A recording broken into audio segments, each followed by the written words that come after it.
지지층 이탈이 우려되기 때문에 소극적으로 말하는 경향이 있는 것 같고요. 예, 저는 하여튼 범진보 180, 민생당까지 다 합쳐가지고 비례를 받는 경우에 그것이 불가능한 것은 아니다. 180석을 얻겠다. 뭐가 되겠다. 전혀 아니죠. 이러한 무도한 정권 우리가 반드시 막아내야 합니다, 여러분.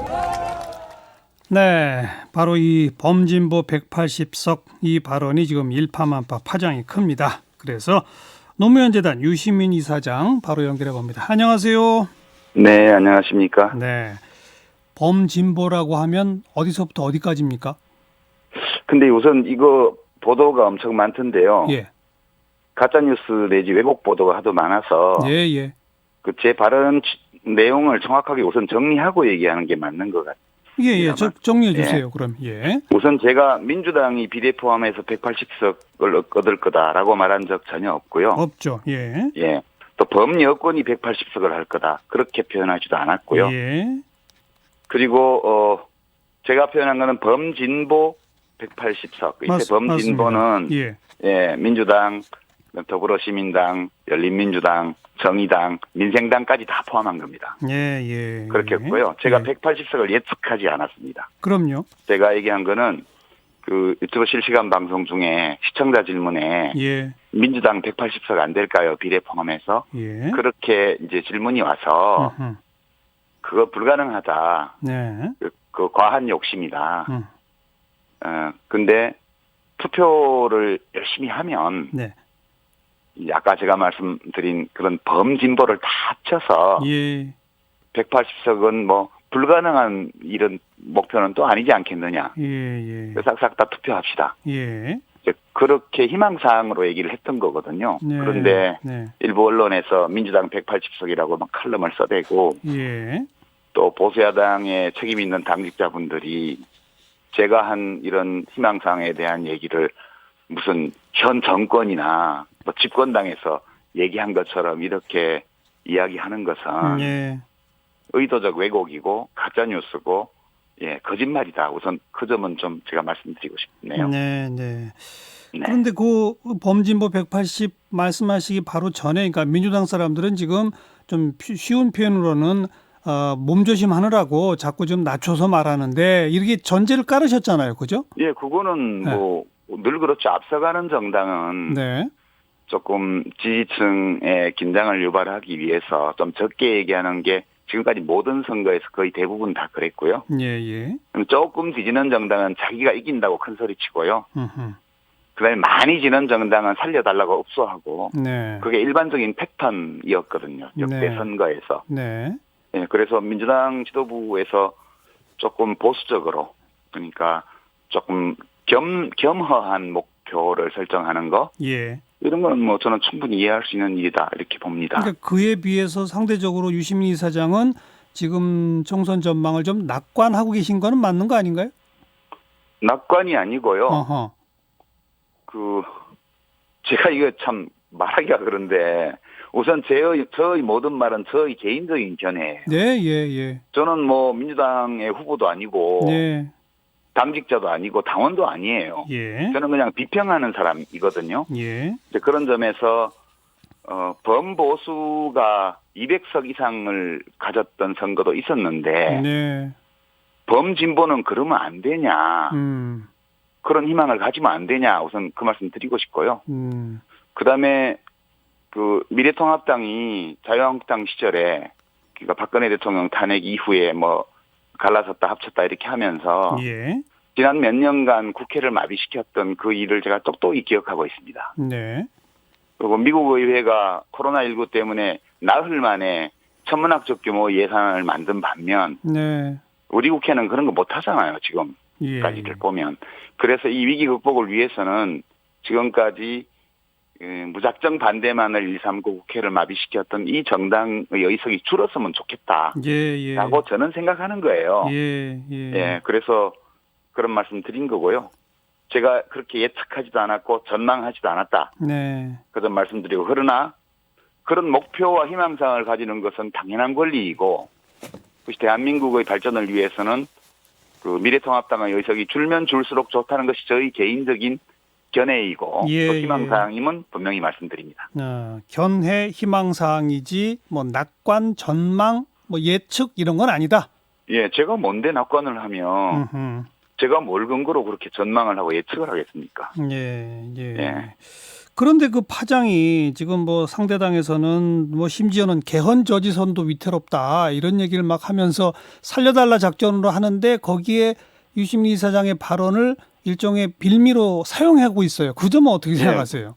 그거 뭐 어떡하겠습니까? 네. 그분들이 뭐 제가 하지 말란다고 안 할 분들도 아니고 음흠. 그 얘기는 지금 미래통합당 쪽이 이 선거에서 굉장히 불리하다. 네. 공식적으로는 일당이 될 수 있다고 주장을 하고 그렇게 말하고 있지만 예. 그 지금까지 정권 심판론을 펼쳐왔지 않습니까? 예. 자기들이 일당이 되겠다고 얘기를 하고. 예.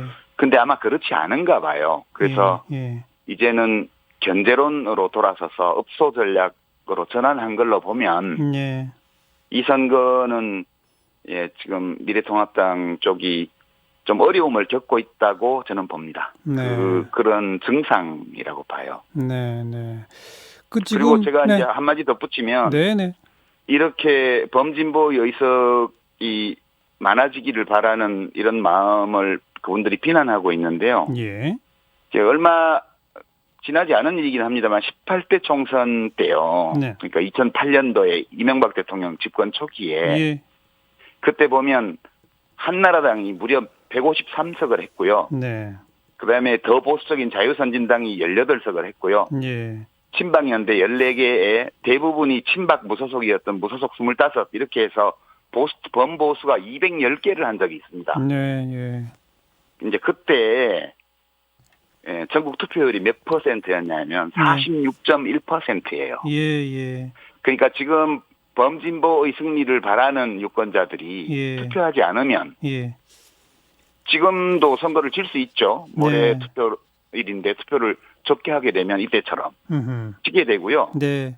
투표를 정말 남김없이 다 참여해서 하게 되면 그러면 국회 선진화법 현행 국회법에 따라서 원만하게 그런 코로나19 대책 추경 예산 이런 거를 진행할 수 있는 의석 180석을 확보할 수도 있죠. 예. 그런 아주 상식적인 얘기를 제가 한 거거든요. 네. 왜 보수는 과거에 범보수는 이렇게 200석이 넘는 의석을 가진 적도 있는데 범진보는 이 국가위기 극복을 위해서 최대한의 의석을 가져보자라는 희망을 얘기하는 것이 알겠습니다. 무엇이 오만이고 네. 무엇이 폭주인지 전 잘 모르겠어요. 그런데 아무튼 이제 다들 조심하느라 그런지 딱 부러지게 숫자를 언급 안 하는데 이제 유시민 이사장께서 딱 부러지게 숫자를 딱 이야기를 하다 보니까 모두가 이제 관심을 여기에 집중시키고 심지어는 이제 민주당 내에서도 아니 지금 살얼음 반 마지막이 조심조심 하고 있는데 너무 그 낙관적 얘기를 그 숫자를 얘기해가지고 역공받고 있다. 이게 굉장히 불만스러운 반응이 나오지 않습니까? 그거는 제가 다 이해를 하고요. 저 때문에 무리가 빚은 점에 대해서 미안하게 생각하고요. 네. 그분들이 그렇게 하시는 것은 아주 현명한 일이라고 저는 봅니다. 네. 그리고 숫자는 이 180석은 제가 만들어낸 숫자가 아니고요. 이번 총선에서 숫자는 3개가 중요합니다. 첫째, 과반. 150석이요. 여권이 과반이 되냐 안 되냐. 둘째, 180석이에요. 국회법에 따라서 원만한 의사 진행을 할 수 있는 숫자를 확보하냐 못하냐. 셋째가 지금 박형준 위원장이 얘기한 200석, 그게 개헌선이거든요. 그렇죠. 이 숫자는 그냥 객관적으로 주어져 있는 거예요. 그 향후의 한국 정치의 변화와 관련해서 이번 총선에서 나올 수 있는 여러 숫자 중에 하나거든요. 그래서 특별한 의미를 부여 안 했으면 좋겠고요. 알겠습니다. 저 이 말 때문에 민주당 지도부가 이제 어려움을 겪고 있다면 제가 미안하게 생각하고요. 앞으로는 남은 이틀 동안은 이런 숫자에 대해서는 다시는 말하지 않겠습니다. 양정철 민주연구원장이 저희가 의심된다라고 했던데 그건 뭔 얘기일까요? 그건 저보고 한 말이 아닐걸요, 아마. 그런가요? 그럼 저보고 한 말이라 하더라도 저는 제가 한 비평 때문에 생긴 또 비평이기 때문에 그건 그렇게 말할 수도 있겠다 그렇게 생각하죠. 일각에서는 이런 식의 해석까지 합니다. 이제 민주당 의석은 충분하니 정의당 좀 도와줘라 이런 얘기로 깔린 거인 거 아니냐라고 해석하기도 하더라고요. 그 해석은 각자의 자유이기 때문에 그 말이라는 것은 하는 사람의 뜻이 있고 또 듣는 사람의 해석이 있는 법이니까요. 예. 예. 뭐 제가 굳이 뭐하러 그런 의도를 가지고 얘기를 하겠습니까? 예. 그 더불어시민당하고 열린민주당 두 당의 결과 그 후 전국의 변화랄까 이런 대목에 대해서 어떻게 보세요? 한대회 유시민 이사장께서 두 당이 합쳐가지고 교섭단체 만드는 뭐 이런 구상을 언급하신 바 있었죠? 아니 구상이 아니고요. 예. 그 선거 결과가 나오면 일어날 수 있는 여러 일들 중에 하나죠. 논리적 네, 가능성 중에 하나. 예, 그 논리적으로 따지면 뭐 온갖 가능성이 다 있으니까요. 예. 그런 문제고 이제 일단 정해진 표를 두고 경쟁하는 관계니까 예. 선거 시기에는 뭐 이렇게 우호적인 정당 사이에서도 이제 마찰음이 날 수 있고 그렇죠. 뭐 그런 일들이 진행되는 거라고 저는 생각을 합니다. 네. 그러니까 두 당이 합쳐 교섭단체는 논리적 가능성일 뿐 유시민 이사장께서는 그렇게 하는 게 바람직하다고 보신 건 아니다. 예, 그럼요. 그분들이 선택할 문제죠. 뭐. 네. 그리고 이제 그 당들의 앞으로의 진로도 아직은 유동적이지 않습니까? 그러니까 이제 더불어시민당은 이제 원대복귀를 원래 이제 소속 정당으로 할 분들도 계시고, 예. 또 시민사회 추천으로 이제 비례대표 상위 순번에 되신 분들은 또 선택들 하셔야 될 거예요. 예. 그러니까 이제 그 더불어시민당은 아마도 이제 민주당하고 합치는 것을 전제로 지금 선거운동을 하고 있기 때문에 예. 그렇게 가게 될 거고요. 네. 또 열린민주당은 지금 당원 투표로 진로를 결정한다고 이미 뭐 얘기들이 나와 있으니까 예. 그렇게 하겠죠. 어디 가겠습니까? 알겠습니다. 자, 이번 21대 총선 역사적인 어떤 의미가 있다고 보시는지 마지막 한 말씀. 예. 저는 뭐 역사적으로는 모든 총선이 다 중요하다고 보고요. 네. 다만 코로나19 사태가 이대로 이제 종식된다 하더라도 굉장히 큰 경제적인 위기가 예측이 되기 때문에 이럴 때는 위기 극복을 위해서 필요한 그런 일들을 잘할 수 있는 신속하게 할 수 있는 국회 구성이 됐으면 좋겠다. 예. 그런 소망을 시민의 한 사람으로서 가지고 있습니다. 알겠습니다. 사전 투표 하셨어요? 네, 저는 했습니다. 그래요. 여기까지 고맙습니다. 네, 감사합니다. 노무현 재단 유시민 이사장이었어요.